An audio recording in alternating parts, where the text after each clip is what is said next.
All right, people. How y'all doing today? It's Tasso, and we are here for another episode of Mental Health Talks. I was trying to get Willie on, but I can't find him right now. He just ghosted me. So I'm gonna just do this one solo. And maybe next week we'll chop up on this topic again. But I wanted to talk about this because I think it's super important. And it kind of ties into the rest of the video. So if you haven't seen them, we kind of first started talking about just mental health in general as it relates to blackness, to masculinity, all that. Then we started talking about awareness, as in how do we become just more aware of not only ourselves, but the relationships around us and how that impacts mental health. Then we started talking about community and the idea of what it means to commune, how we grow in empathy, what are the relationships that we attach ourselves to in the 21st century, how we're made not for fear, but for love, et cetera, et cetera. Then last week, we talked about transparency. And this kind of is a continuation of community, right? So like community plus intentionality, let's say, equals transparency. And we talked about the DSM, we talked about propaganda, we talked about a couple of things around that sort of area. And this week, I wanted to talk about knowledge or acknowledgement, as in how do we realize who we are? That's that saying, right? Realize, realize, realize. And it's that idea that we have the capacity to understand the truth of the matter. And this is a continuation from transparency. So the way I wrote this out is transparency plus awareness and understanding equals recognition, which is in another way to say acknowledgement. And I'm gonna keep this one short because we're gonna have a conversation on this. I still want to have a conversation on this, but I wanted to explain to y'all my sort of knowledge matrix, and that's what I got behind me right now. So I'm gonna just give y'all a quick overview, right? So we start off with data. I think data is like the base level knowledge. It's really not even knowledge yet, because we're going to get there in a second, as you'll see. But data is just the basic inputs into a system. And this is oftentimes little bits of partial information, right? And then when you apply the data, then you get to information. So this matrix is on two continuums. We got understanding on the bottom, and then we got connection on the y-axis. And connection is in, like, how do we ingrain these levels of increasing complexity, right? So first we got not a lot of understanding, not a lot of connection, or context, I guess is a better way to put that. And so that's where we have data, no context, no understanding, just pure data. Then you get a little bit more understanding and a little bit more context. That's when you get to applied data, which is information, right? Now, information in and of itself still isn't the end goal. That's just like another step on the step ladder. But you want to apply that information, and that's where you get to knowledge. Okay, so knowledge is applied information. You know something, and you're able to use that knowledge, and that's how you get to a place of understanding or wisdom. I just messed that up in my head, but now we kind of got on to the next stage, right? So you got knowledge, and you apply knowledge to get to wisdom. And then wisdom is just kind of like knowing when to turn. So knowledge is having the skill of driving. Wisdom is knowing the directions, okay? And then after wisdom, we get to love. So applied wisdom is love. So really, the highest form of data, the highest form of information, the highest form of knowledge is love.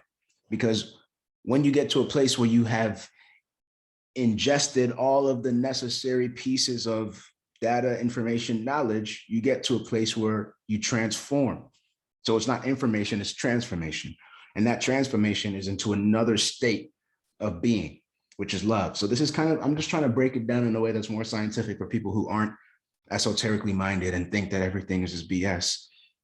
There is a strategy to this, okay? And this is just Bloom's taxonomy of learning, which is what kind of inspired me to create this sort of matrix. But really, you got data, which is facts and figures, information, which is concepts and classes of things, knowledge, which is the processes and procedures, and then wisdom, which is the principles of things.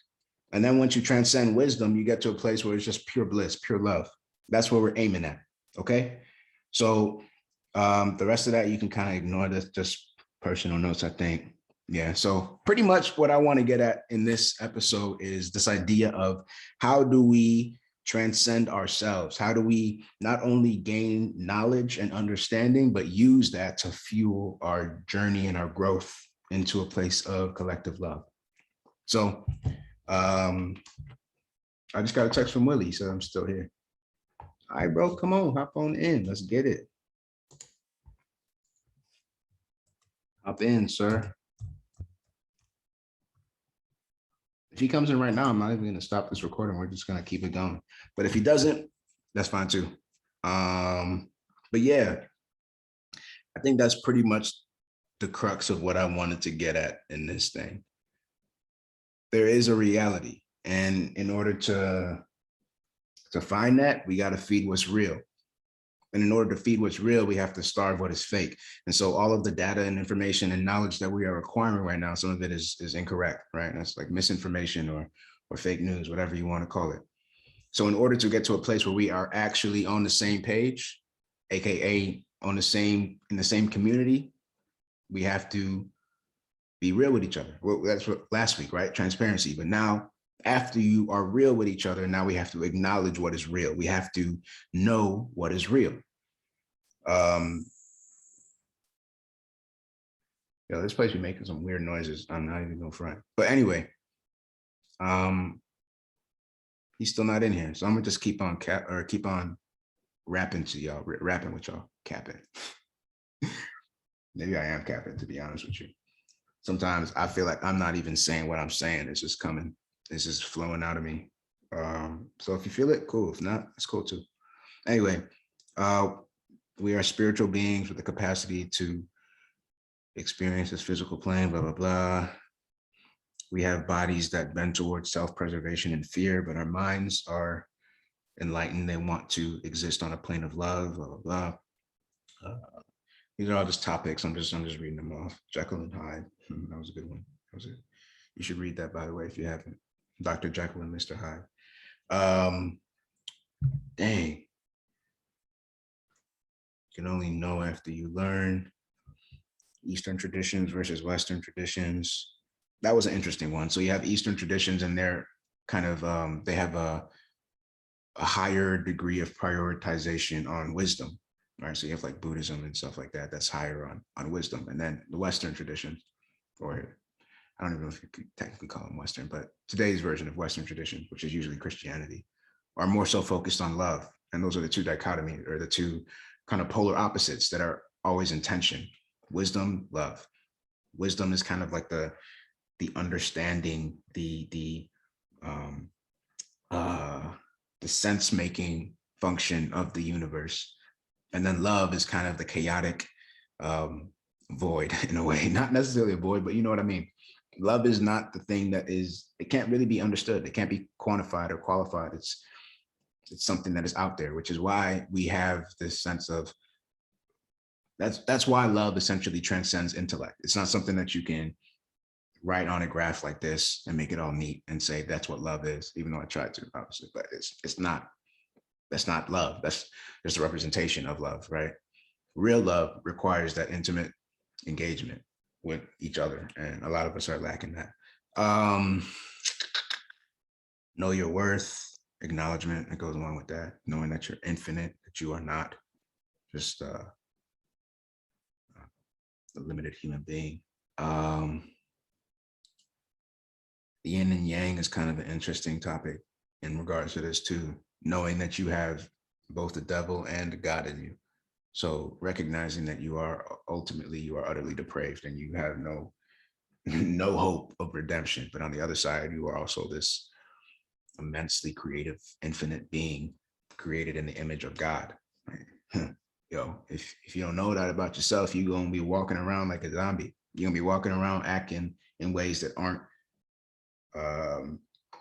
characteristic of your true nature. Willie's here. Let's get it, people.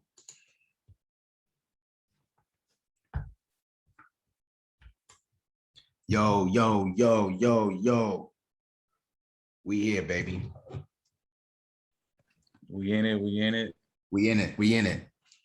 Let's go. All right. What's the word? How you feeling today, bro? How you doing? I was just talking to the people already. I was doing a little solo one because I was thinking that you might not come through, but now that you're here, we just gonna keep it going.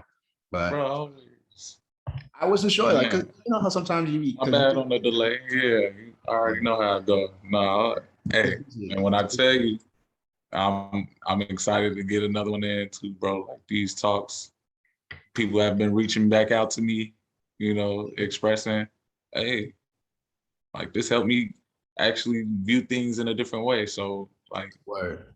That's God. it's not only therapy to us, bro. Like love. even if it's one person, bro. So That's it impacts, bro.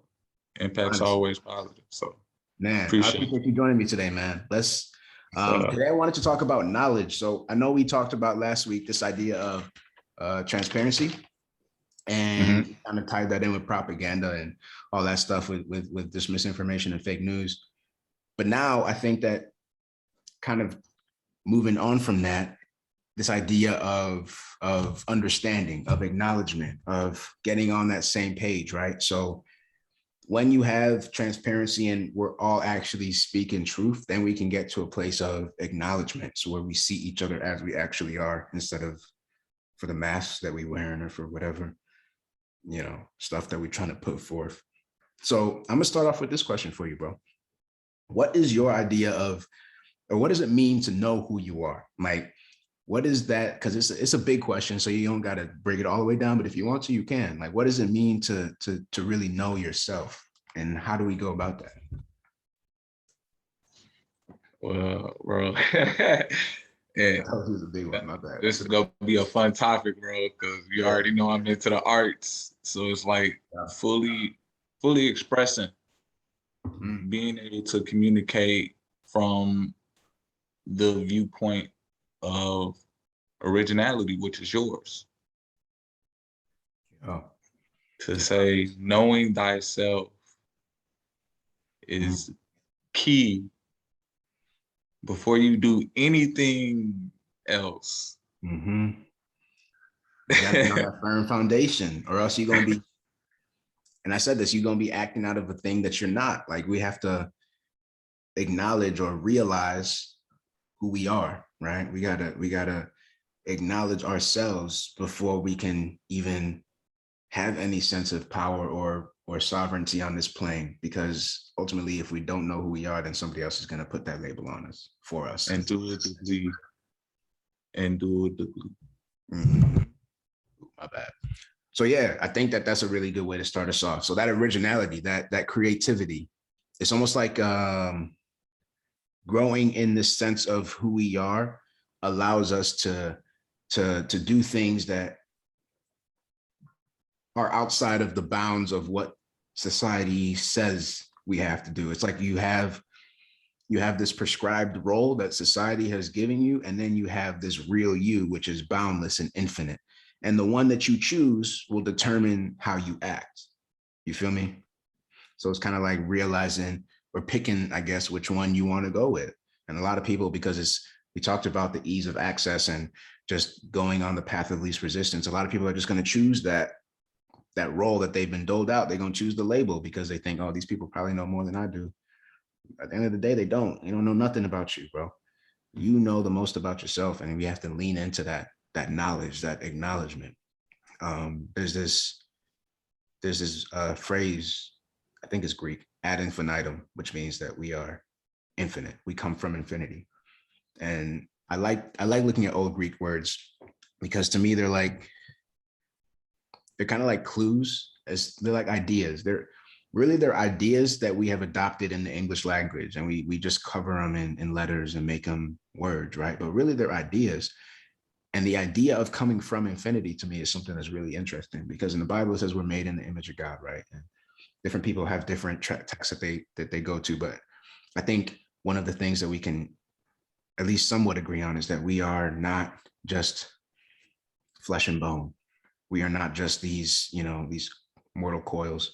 There's something else to us. And I think that if we deny that side of us, then we run into a lot of problems too. And so what do you think the role of our spiritual being, of our spiritual selves is in beginning to understand who we are? Because a lot of people, the equation for understanding who they are starts with like a personality test, or with asking people around them. Like, and those are not bad things. Like I'm saying, like you can use those in in context, but I think the first thing is to understand that you're a spiritual being. What do you think about that? Bro, this is a fun topic, and I'm excited. And I'm excited because you already know how I get to going, and I'm just about to break it down. I'm about to break down the word acknowledgement, and I'm going to relate it to an experience I had with my little man yesterday, where he's in school now. He's started going to get schooling, whatever you call it, in definition terms. Yeah, you got to get educated, get held back. Yeah, socialized. And That's why you so, got it so into him. So he's the one socializing the other ones, bro. But go ahead. So we're like teaching him words and basically how to read, identify different words and just put the letters together and make words. Yeah. And so going through like letter A, N, and D makes what word? He's like A, N, D. Like A, N, D. Like Yeah. he didn't put it all together. But we're like, say it. A, D. Like, no, Yeah, like, he was see, saying, you kind of have to get molded into say and. Yeah. And that takes me to acknowledge. When I hear the word acknowledge, I hear act and knowledge. Okay. Lay this on me. When you acknowledge who you are, you act out the knowledge of what you know. Go crazy. So, in all honesty, there is a connection beyond. Yeah. Where, in a sense of self, even the trees looking at nature, how can you deny the embodiment of a tree just to be there when the tree gives forth air and the air moves the leaves? So pretty much are the trees moving themselves? But do you acknowledge that the wind is still up the tree? It's all connected, man. It's all connected. Man, that's interesting too. Have you ever seen a time lapse of a plant growing? Bro, and I have plants. They be alive, bro. Like they be moving for real. They be like, whether it's following the sun, whether it's doing that, they be like doing their thing, bro. Like, hey, plant clumps. What's going on? Hey, yeah, getting bigger, dude. Like, yo. And so, do they acknowledge what? Do plants acknowledge themselves, or do they acknowledge something? Honestly, when I put there's some sort of consciousness going on there. There's something there. It's like Avatar, bro. Right? But it's not connected to anything, right? As far as soil in a pot, what is it connected to say that it's going to keep growing? That's us as human beings. We're looking at ourselves and saying, we're just growing, and there's nothing connected to us. Yeah. Or there's nothing that we're acknowledging. Because hey, these trees definitely acknowledge the sun. The plants acknowledge the sun. The flowers acknowledge animals, the sun. Everything, they acknowledge how they like their nature is to whatever it is they do, right? Like every single specimen just follows the laws of nature according to their nature, according to their DNA.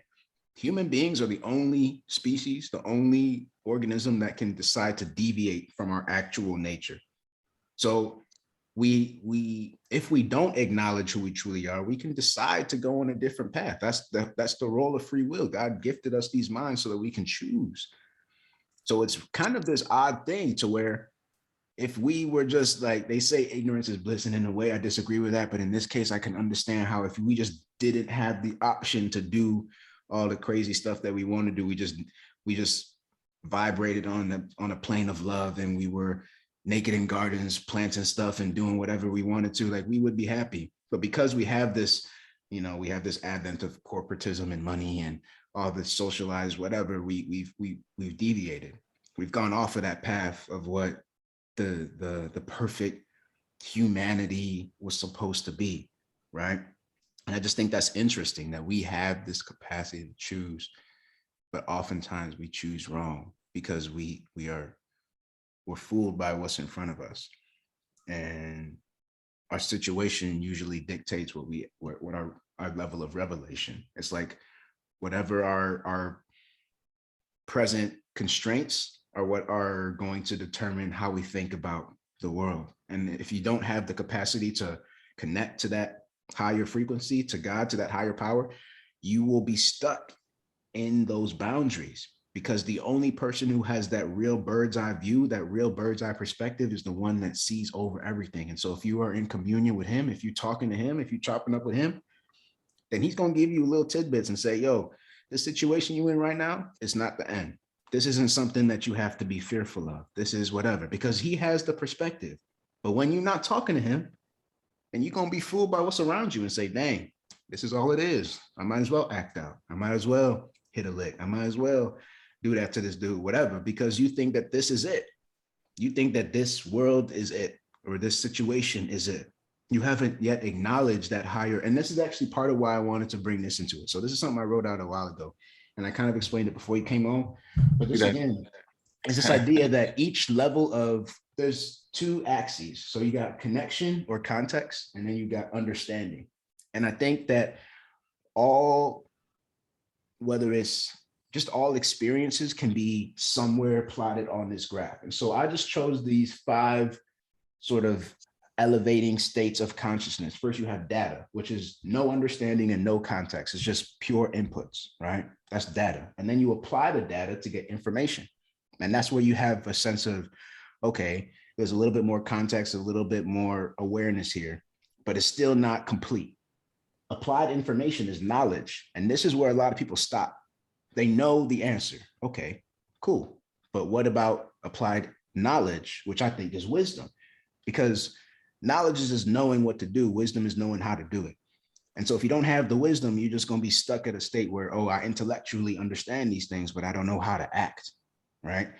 And then even more people stop here. I think I stopped here for a long time thinking, oh, wow, yeah, I understand things. But really, applied wisdom is what we're supposed to get to, which is love. And love is the highest potential frequency. That's the highest. That's, instead of information, that's transformation. That's how I put it. So you have a new state, a new awareness where you're not just stuck in a place of your head anymore. You're now outside of that. You're outside of the boundaries of what used to be just, you have to have this much understanding or this much connection to the people around you or context, whatever. You kind of get outside of that bound, and now you are able to exist infinitely, right? And so that's kind of what that's supposed to represent. But in a way, we're still kind of working our way up this ladder. And so I think that that's why we're having this conversation today about knowledge. Because if we're not on the same page, then we can't even get past knowledge. We can't even get to wisdom, right? We still stuck. And I think that's why God brought us together in some ways, because we are speaking directly to some of these things where, we have to start being honest with ourselves. Maybe before, people didn't think that honesty was that big of a deal. It's whatever, it don't matter. Now, understanding where we're headed, if we're headed to love, everything is going to pass away except for that. So if you are lying, if your life is embodied in a lie, then that's not going to exist in that realm. It's not going to have any bearing on the next level. And I think we have to understand that. So ultimately, acknowledging something is about becoming aware of what the reality is. And then agreeing on that. Because if we can't agree on what is real, then we're going to end up fighting and competing when we should be building and cooperating. You actually had a post about that. Like, I'd rather cooperate than compete. And I think that was like perfectly put. Like, we should be collaborating by now. There's abundance everywhere. I don't know why we still fighting each other. We should be building together towards that shared future, that shared vision. So yeah, that was kind of my soapbox for the day. really. I think we just need to get to a place where we're understanding spiritually, we're in tune with who we really are, because without that understanding, then we're just going to keep backsliding to this place where we think data is everything, right? And that's what these technocrats think. They think all your data is what's going to determine the course of whatever. And that's why they're harvesting all your data and trying to, whatever with it. Really, that's just level one. And they don't really know it yet. And we're not challenging them on that. So that's why we have some of these problems. But yeah, I don't know what you would think about that. I was kind of going off on No, and I'm saying keep going, man. I see you came with the whole set ready, bro. So I'm here, and Man. full all ears listening, bro, because I feel it. And to say that what is really class, what is really knowledge when you're teaching,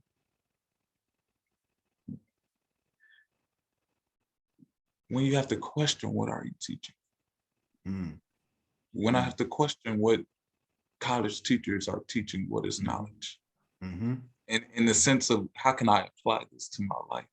Yeah, because that was the main thing, right? Applied data is information. Applied information is knowledge.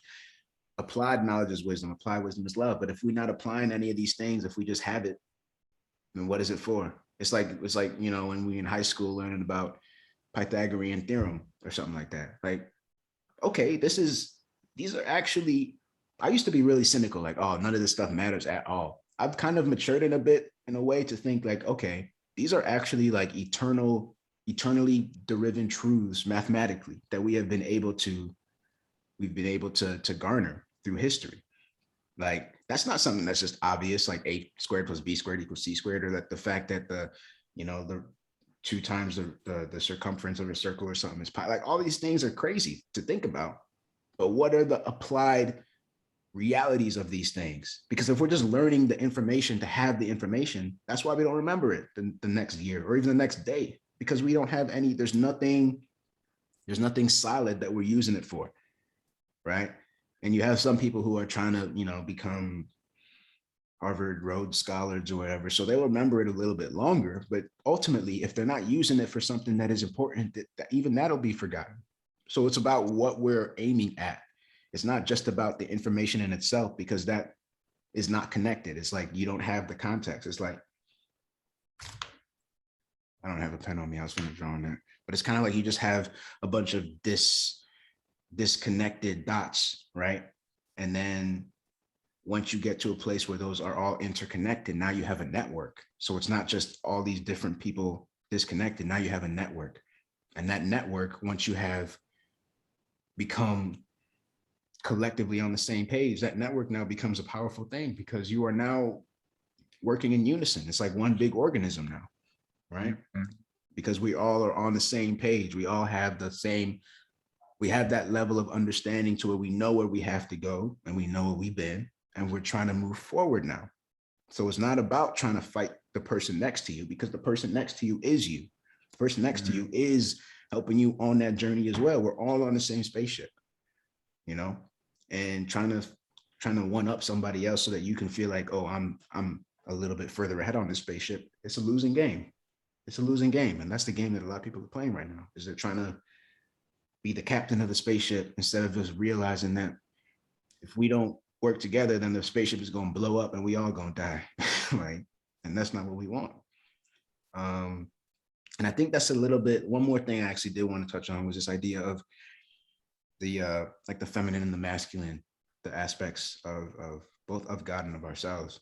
I don't know if you have some things that you probably have a lot to say on this too, but one of the things I wanted to speak on was this idea of wisdom being sort of the masculine manifestation of God, and then love being more the feminine manifestation of God. And it's kind of tough to, like, those two things are a little bit in tension, because wisdom is supposed to be the thing that understands, and then love is supposed to be the thing that is understood. And when we break that up, when we break that down, when we don't have, first of all, we don't have clear masculine and feminine roles, but also it's not about that, because each of us have a little bit of both. It's about finding that balance within us. But when we don't have that, when it's out of whack on a cultural level, that's when we have things like world religions, like Christianity, which are becoming less and less tethered to the truth of Jesus Christ. When you have things that are like, because this is a love tradition, like Buddhism is a wisdom tradition. And that's like an Eastern, right? You have like your Eastern traditions, which are rooted mostly in that wisdom tradition. And a lot of the Western ones are rooted more in the love tradition.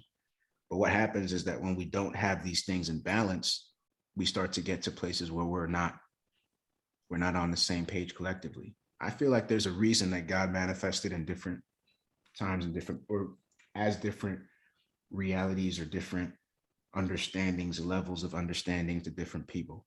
Like, you don't have to believe that Buddha is the Christ, but you can acknowledge that he had ascertained a very high level of wisdom because of his experience with something. And so that to me speaks to, okay, that's a divinely inspired human being. Okay, so what does he have to offer the equation? Jesus Christ to me is the Christ. So to me, I think he is the end all be all. But at the same time, I'm not about to act like he's the only manifestation of anything anywhere. And so I think we have to have this talk as a collective, as a culture, of what we are going to do with all of these characters. I posted today that stories are sort of like this, they're the repository of all of these thoughts that we've had over time. They get written down as stories.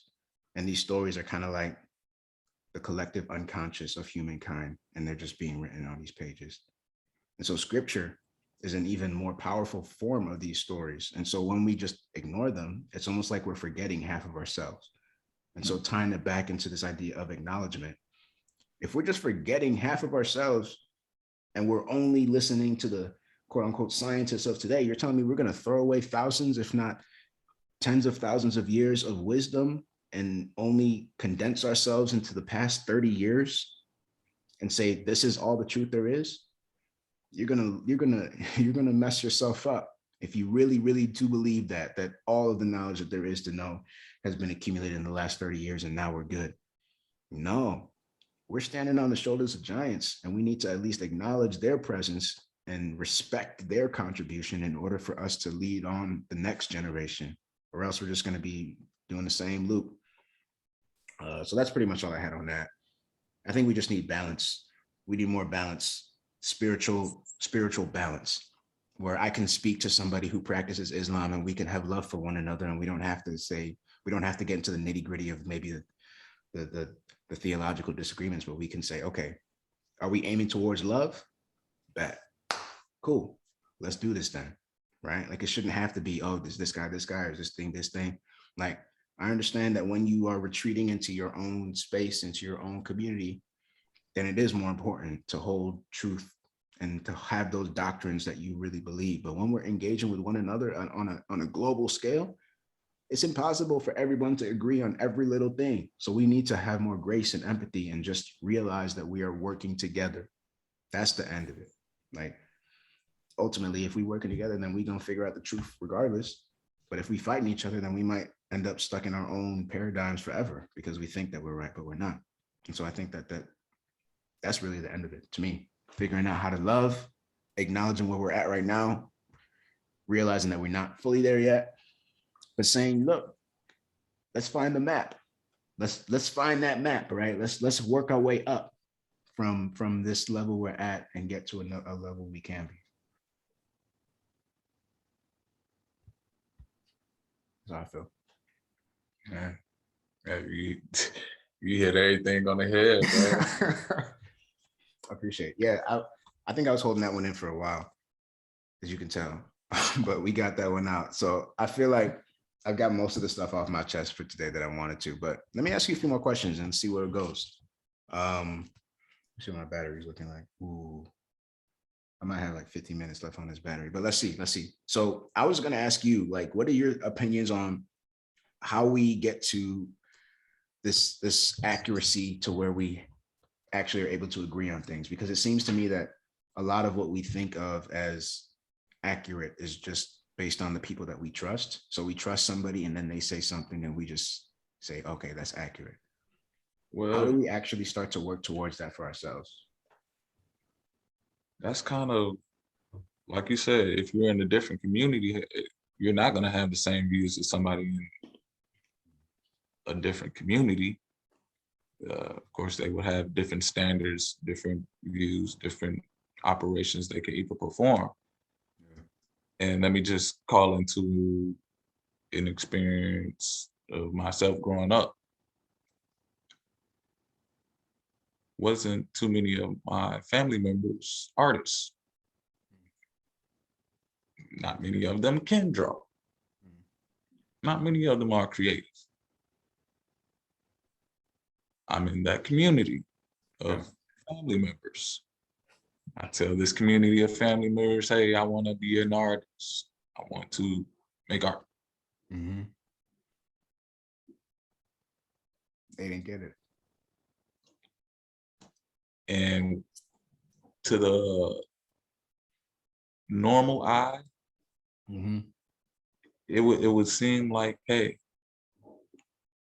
you would want to help out anybody in any other community. Yeah. What can we do to increase the skill work of said person? Is this skill work even functional for our society, for our community? What can we do? As a man, I had to know that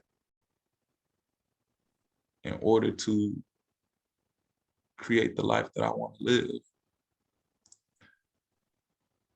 you got to go through many things. To say sometimes walking through a community that's telling you otherwise, just so that you can get to your community and stand firm on your belief in your community and how to be a leader and know thyself. Man, you're preaching. It's just it's a blessing, bro. It's a miracle to say that being connected to something that technically you can't see, but more so feel, not many people do. So, I mean, to just respond, it would be hard trying to understand someone else from a different community. Yeah. But likewise, in all due respect, everyone acknowledges their position, if you know what I mean. I tie a lot of these things back to Jesus, is because that's my faith. But I feel like there's this really interesting parallel with what you said. There's a scripture that says Jesus says something along the lines of, a prophet isn't without honor, but in his own household, by his own parents, by his own brothers, or something like that. And the point of that was because Jesus wasn't Mary knew that she was giving birth to something that was crazy, but she even didn't really realize the gravity of it. His brothers didn't even believe he was who he said he was, his half brothers, I guess. So the biological children of Joseph and Mary, when they came into the fold, they were always clowning him. They're like, who do you think you are, bro? So he had to leave that community. He had to exit. Even when he was still a young kid, they were talking about when he was 11, he stayed behind in the temple and he was teaching the people in the temple. That was because he didn't want to be around his parents. It wasn't because he accidentally left behind. He was like, man, these people are, they don't get me, man. Boring. I can't Like, they don't understand, bro. I need to talk with some of these scholars, dog. I need to find my own community. I need to find my niche. And eventually, his community became the foundation of this global community. And that was what he was trying to get through to these people. But in the time, in that space, it was hard for them to see it.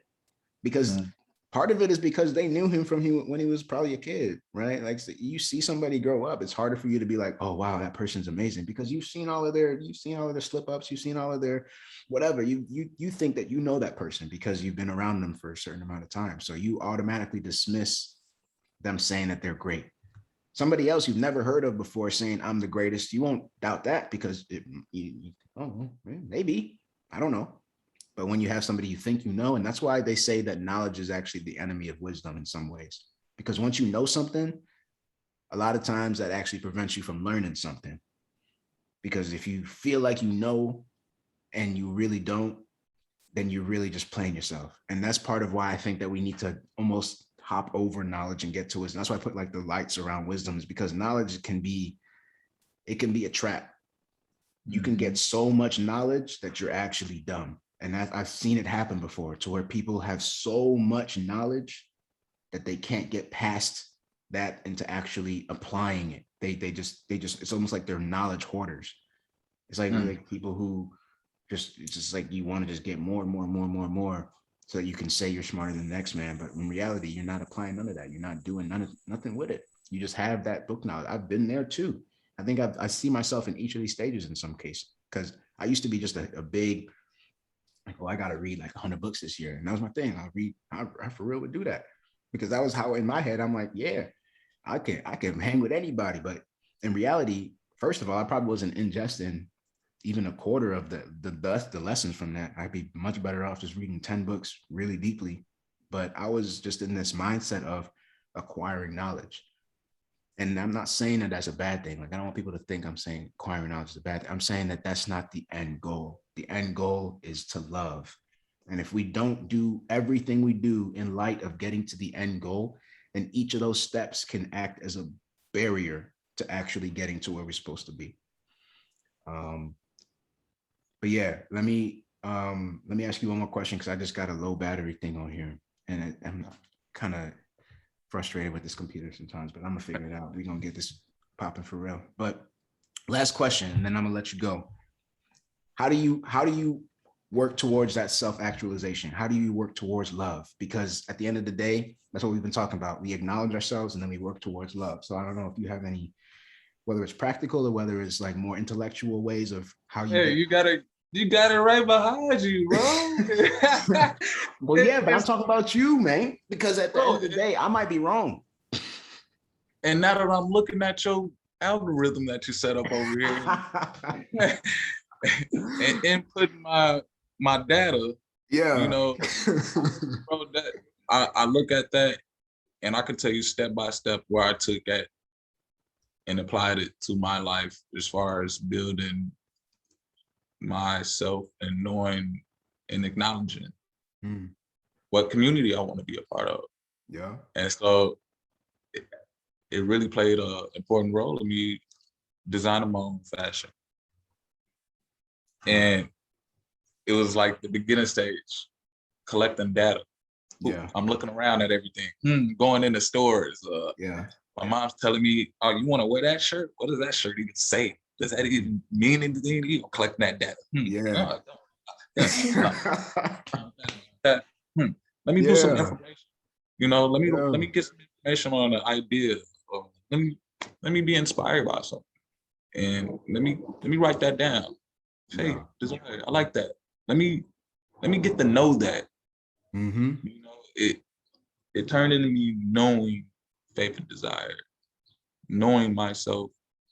It wasn't just a brand, it was me acquiring actualization of thoughts, of dreams, of self, of originality, of love, self-love. Boom. That self-love is the foundation for loving others too. That's know, another trick. You know? So I'm not teaching anybody. I'm teaching myself with this faith and desire. Okay. I love that. I'm gaining knowledge on it. What does the word faith means? You know, just seeing, having hope, conceiving, mentally, desire. It's like a strong will, strong, unbreakable bond. You know, you're not winning. Even though we're down 20, I got the desire to come back. Yeah. Wisdom. Got the faith to do it, got the desire to do it, and it's gonna happen. You know? Yeah. Wisdom.